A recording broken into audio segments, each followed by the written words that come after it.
Prezados alunos, sejam todos muito bem-vindos ali para mais uma aula. Meu nome é Hugo Henrique e estarei trabalhando com vocês aqui a disciplina de Física. Vamos pegar nesse contexto dessa aula, retomar alguns componentes que já vimos em aulas anteriores, até para que você consiga estar levando em consideração a sua percepção dentro da área da Física. Então, me acompanhe na tela. Então, temos aqui, vamos retomar um pouquinho o conceito da velocidade, retomando a parte da cinemática, onde a velocidade é a razão entre o deslocamento e o tempo necessário para percorrer esse trajeto, certo?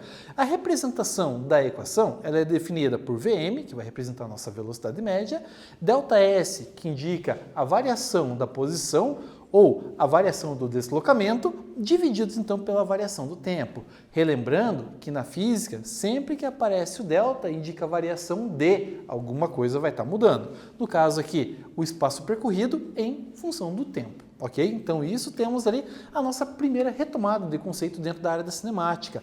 Ainda na cinemática, temos ali mais uma concepção, que é a aceleração, onde a aceleração é a grandeza física responsável pela variação da velocidade, certo? A velocidade ela pode aumentar, a velocidade ela pode reduzir, mas nesse conceito da cinemática está associado à aceleração, certo? Onde teremos aqui a variação da velocidade em função da variação do tempo, ok? Então, retomando um pouquinho esse componente que é fundamental para que você consiga ter uma percepção mais adequada dessa parte da física, ok? Vamos à nossa próxima tela? Então, retomando um pouquinho a ideia da quantidade de movimento, ou também chamado de momento linear. Então, temos que a quantidade de movimento ela é responsável pela razão que você vai ter ali, ou pela multiplicação que teremos ali, na verdade, entre a massa e a velocidade. Nessa circunstância, o produto entre esses dois componentes é definido ali, então, como a quantidade de movimento, certo? Então, assim, o que podemos definir? Que a quantidade de movimento, ela pode estar variando em função da velocidade que vai estar variando. Entretanto, se o objeto estiver em repouso, teremos que a quantidade de movimento vai ser zero. Ok? Então, isso é uma característica que temos ali. Então, assim, vamos avançar até a nossa próxima tela.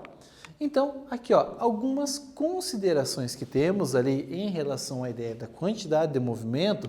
Então, temos aqui 3 imagens que isso aqui pode estar trabalhando com vocês de maneira onde você consiga evidenciar o que está ocorrendo.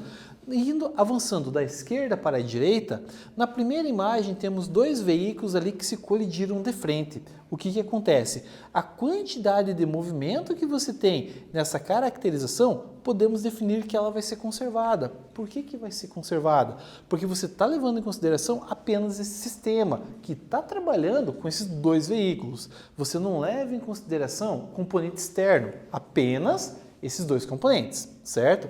Na nossa segunda imagem, temos ali então uma partida de bilhar, onde você tem um jogador que está com o taco acertando a esfera branca que vai colidir com as demais esferas de cores diferentes.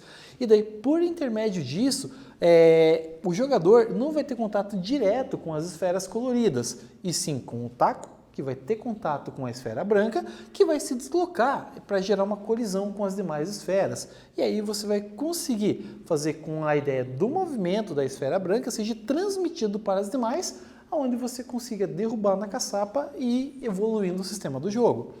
Na última imagem que temos ali à direita, então temos um conceito de que você vai estar fazendo um lançamento espacial, possivelmente encaminhando uma sonda. E nessa ideia, o que acontece? Você tem a ideia do foguete que vai estar trabalhando por estágio, onde você vai reduzir a massa desse componente e gradativamente você vai estar aumentando a velocidade, até que efetivamente você acaba entrando em órbita. Então temos essas caracterizações ali dentro desses exemplos da conservação da quantidade de movimento, ok? Vamos avançar ali então para a nossa próxima tela, mas antes evidenciar que na conservação da quantidade de movimento é de suma importância que a quantidade de movimento inicial seja igual à quantidade de movimento final. não existe interação externa nesses componentes, ok? Então isso é uma coisa que você tem que estar trabalhando com ele de maneira sempre consistente, ok? Avançando aqui para a nossa próxima tela, então vamos ali então ao nosso quiz. Então vou ler junto com vocês, então me acompanhe na tela. Considere uma estação espacial já fora da atmosfera da Terra e sem interferência de forças externas. Quando ela retira um de seus módulos, reduzindo a sua velocidade, reduzindo a sua massa, a sua velocidade, vamos lá, na letra A, aumentará, na letra B, permanecerá constante, na letra C, diminuirá. Um tempinho para vocês responderem essa questão.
Aqui, pessoal, quando você vai estar analisando esse componente, o que é importante você estar relacionando entre massa e velocidade.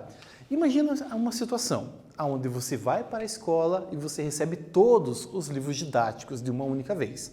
Então, assim, você vai fazer o deslocamento de maneira a estar caminhando da escola até a sua casa, em comparação em um dia que você está levando apenas um caderno na sua mochila e nesse dia onde você está levando o seu caderno com os 12 livros ali que são material didático. Assim, vai aumentar a sua massa e com certeza você não vai conseguir manter a mesma velocidade, justamente por causa dessa variação da massa. Então, se aumentou a massa, vai reduzir a velocidade. Mas vamos ali, me acompanhe na tela. Então, ele fala ali, o que vai acontecer se você reduzir a massa? Então, a gente vai ter que, dentro dessa caracterização, para manter o mesmo balanceamento como resultado final, então, se você reduz a massa, você precisa aumentar a velocidade para que isso consiga estar mantendo os critérios da conservação da quantidade de movimento, ok? Então, isso é uma caracterização que temos dentro dessa estrutura. Então, me acompanhem aqui na tela. Temos ali a ideia do impulso, onde o impulso, quando vamos trabalhar, você vai ter o conceito de uma força média que vai estar sendo aplicada por um certo intervalo de tempo. Essa força pode ser grande, pode ser pequena. Esse intervalo de tempo pode ser um pouco maior ou um pouco menor, depende do que você vai estar trabalhando. O fato de você estar empurrando, por exemplo, um carrinho de supermercado, você vai ter uma aplicação de força de maneira um pouco mais constante. Agora, numa partida esportiva, como bets, golfe, futebol, vôlei, aí você vai ter ali um tempo de contato relativamente pequeno, certo? Então, assim, depende muito da forma que você vai estar analisando esse contexto, mas todos eles se encaixam dentro do conceito do impulso, ok? Me acompanhe ali, então, na próxima tela. Temos aqui, então, o teorema do impulso. E o que ele nos diz? Ele nos diz ali que o impulso é igual à variação da quantidade de movimento, ou seja, o conceito que temos trabalha-se com uma grandeza definida como vetorial, que precisa de módulo ou intensidade, que é a representação de valor numérico. Você precisa da direção, que pode ser horizontal ou vertical, e também de sentido. Se for na horizontal, da esquerda para a direita ou da direita para a esquerda. Caso seja na vertical, é de cima para baixo ou de baixo para cima, certo? Então isso é a caracterização que temos dentro desse componente. Se você vai trabalhar com essa grandeza de maneira escalar, o que precisa é basicamente o valor da intensidade ou do módulo, ok? Então isso é uma caracterização. Então assim, lembrando que a variação da quantidade de movimento depende da quantidade de movimento final menos a quantidade de movimento inicial. Abrindo os termos, eles vão estar relacionados com a massa do objeto e as devidas velocidades, tanto final quanto inicial, certo? Então isso é uma caracterização que temos ali dentro desse componente. Avançando então na nossa aula, temos aqui um exercício, então vamos fazer a leitura ali. Após o chute para a cobrança de uma penalidade máxima, uma bola de futebol de massa igual a 0,40 kg, e destaquem o valor numérico, vai ser importante para vocês, sai com velocidade igual a 24 metros por segundo. O tempo de contato entre o pé do jogador e a bola é de 0,03 segundos. E ele pede para analisarmos. Na letra A, qual é a quantidade de movimento adquirida pela bola com o chute? E na letra B, qual é a força medida aplicada pelo pé do jogador sobre a bola? Então, um tempinho para vocês estarem resolvendo essa questão.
Bom, então, prezados estudantes, o que é importante aqui, ó? Evidenciar o que eu falei para vocês ali dos valores numéricos que aparecem ao longo do enunciado.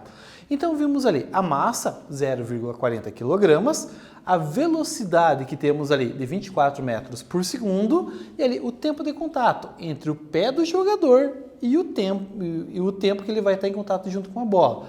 Mas percebam, não é dado essa informação, mas quando você vai fazer a cobrança de uma penalidade máxima, a bola está em repouso, ou seja, a velocidade inicial dela é zero. Então, assim, é parte do pressuposto que você acaba compreendendo esse teor dentro da situação abordada. Então, assim, às vezes o dado pode ser que ele apareça ou pode ser que ele não apareça como informação ali, certo? Então, sempre atentos com isso.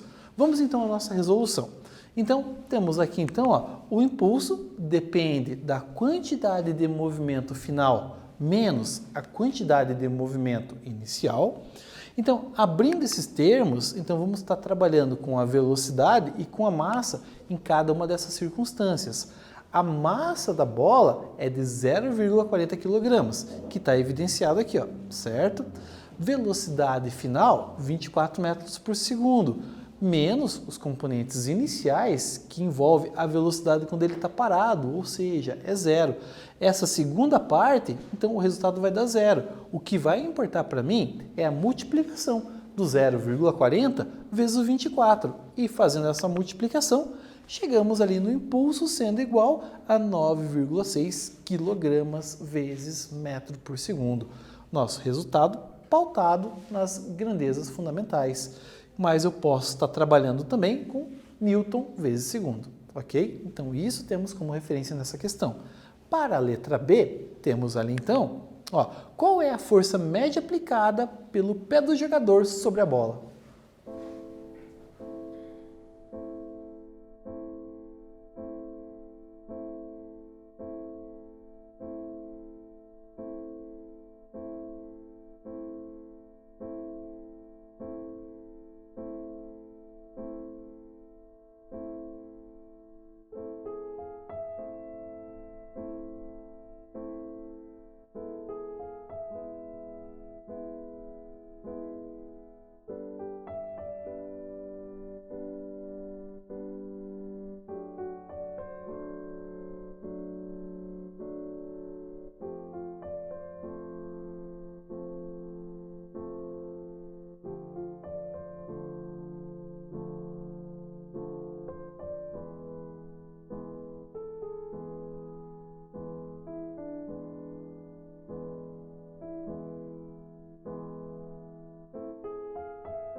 Aqui, pessoal, para fazer a resolução da letra B, tome muito cuidado em algumas questões ali que você vai ter alternativas A, B, C e D que você vai ter que estar fazendo o desenvolvimento. Geralmente, você vai ter ali o resultado da letra A, você vai utilizar ele na letra B, às vezes o desenvolvimento que você encontra de resultado na letra B, você vai usar na letra C e assim por diante. Então, assim, é um efeito cascata que você tem dentro dessa ideia. O que é importante é que você tenha sempre esse panorama de que quando você vai estar fazendo essa resolução, você se atente muito ao que você determinou, que bem possivelmente você venha utilizar ele na sequência, ok? Então, vamos fazer a leitura novamente ali? Temos aqui, ó, qual é a força média aplicada pelo pé do jogador sobre a bola? Então, vamos trabalhar com o impulso, onde a gente vai ter que o impulso é igual a força vezes a variação do tempo. O que temos ali como referência? Ó, determinamos o impulso na letra A e ele vale 9,6. A minha força eu não consigo definir quanto que vale. Entretanto, o intervalo de tempo foi dado no enunciado, 0,03 segundos. Equação do primeiro grau, eu preciso ali isolar a força. O 0,03 que está multiplicando passa então para o outro lado dividindo. E ao efetuar essa divisão, teremos ali uma força correspondente a 360 newtons. O que eu digo para vocês numa situação de exercício como esse, onde aparecem várias informações ou vários dados, não se afobe de querer trabalhar com eles todos de uma única vez. Leia com calma a questão, veja o que ele está pedindo para você e se oriente nisso dentro das equações pertinentes. Então, assim, sempre a atenção e a interpretação acaba sendo fundamental, ok? Vamos avançar então para a nossa próxima tela. Então, aqui, ó, uma segunda questão. Uma catapulta de brinquedo dispara bolas de borracha de massa 20 gramas com velocidade de 1 metro por segundo. O tempo de duração de cada disparo é de 0,5 segundos. Mais uma vez aqui, ó, 3 alternativas. Letra A. Determine a aceleração média que uma bola adquire durante um disparo. Letra B. Determine a variação da quantidade de movimento da bola. E letra C. Determine o impulso e a força média aplicada pela catapulta. Então, o nosso sistema de catapulta é um sistema onde você vai ter ali, pela ideia do desenho, um sistema ali feito de madeira, onde você vai ter uma roldana que vai garantir essa articulação que você vai ter, associado com um elástico que vai estar puxando esse componente. Na parte alta, você vai ter ali um recipiente onde você armazena basicamente esses componentes para efetuar o disparo. Então, alguns momentinhos para vocês copiarem para darmos sequência neles.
Bom, vamos lá então à resolução do nosso problema.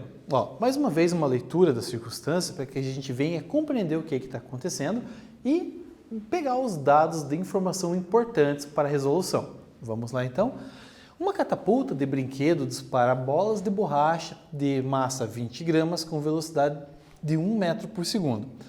O tempo de duração de cada disparo é de 0,5 segundos. Percebam a velocidade de disparo, que ele está trabalhando ali 1 metro por segundo. Ele não está bordando, que ele está em repouso, mas o objeto ali vai estar parado inicialmente e vai adquirir velocidade, certo? Atenção com isso. Então vamos lá, agora fazendo ali a letra A, separadamente cada uma delas. Na letra A, ele pede ali, determine a aceleração média que uma bola adquire durante o disparo. Ok, então vamos buscar ali o componente da aceleração. A aceleração, lembrando que é a variação da velocidade divididos pela variação do tempo, ok?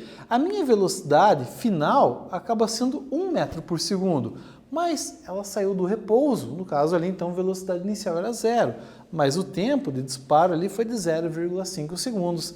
Então, ao fazer ali 1 divididos por 0,5, temos então ali o correspondente da aceleração, sendo ela 2 metros por segundo. Ok? Então, aqui temos o desenvolvimento da letra A e, assim, informação importante, vamos dar uma olhada ali na sequência. Avançando aqui, ó, agora vamos focar ele na letra B. Ele pede, determine a variação na quantidade de movimento da bola. Então, vamos lá. O que está acontecendo aqui? Ó? O que a gente não deve esquecer? Que a massa da bola ali tem que estar obrigatoriamente em quilogramas. Caso ela não apareça, há a necessidade de converter. E no caso, 20 gramas, eu tenho que dividir pela quantidade de gramas que compõem 1 quilograma. No caso em questão vale 1.000. Então, 20 divididos por 1.000, daí que surge esse 0,02 quilogramas. Avançando então, temos ali ó, que a quantidade de movimento, a variação dela, depende dos componentes finais e iniciais. Então, dentro dessa circunstância, eu vou abrir essa caracterização para a velocidade final e inicial e também a massa do componente em questão ali. Ao fazer essa caracterização, lembrando que a massa vale 0,02 kg, que acabamos de obter ela, velocidade final vale 1 metro por segundo, porém a minha velocidade inicial, ela parte do repouso, ou seja, é 0. O nosso segundo termo da equação ali, após o sinal de menos, acaba sendo 0. E o que importa, na verdade, ali é o produto de 0,02 vezes 1, aonde temos que a variação da quantidade de movimento é igual a 0,02 kg vezes metro por segundo. Ok? Então aqui já fizemos a letra A, já fizemos a letra B. Voltando aqui no enunciado, vamos trabalhar com a letra C agora.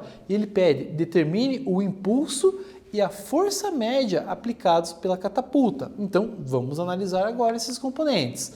Então, buscando a caracterização, lembrando que o impulso é igual à variação da quantidade de movimento, se eu já tenho a quantidade de movimento, automaticamente eu tenho o impulso, que vale ali 0,02 kg vezes metro por segundo, ok?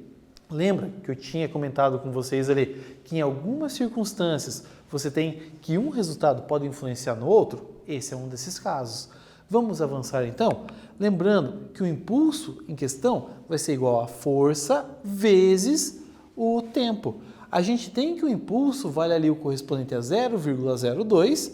Temos ali então que a caracterização do espaço temporal que temos ali é 0,5 e ao fazermos isso, vamos isolar o componente. Ó. O 0,02, eu vou deixar ele bem quietinho, acompanhando ele, dividindo, vai aparecer o 0,5 e o resultado dessa divisão nos dará a força média aplicada, que ao fazer a divisão, chegaremos ali em 0,04 newtons, ok? Então isso é a referência que temos dentro dessa abordagem.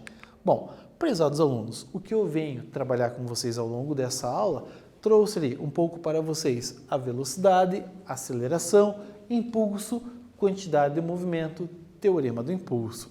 Então, dentro dessa circunstância, então conseguimos verificar ao longo desses exercícios uma circunstância que você engloba basicamente todo o conteúdo proposto ali, pelo menos nessas últimas aulas, ok? Então, seria isso para essa nossa aula de hoje. Um grande abraço e até a próxima aula.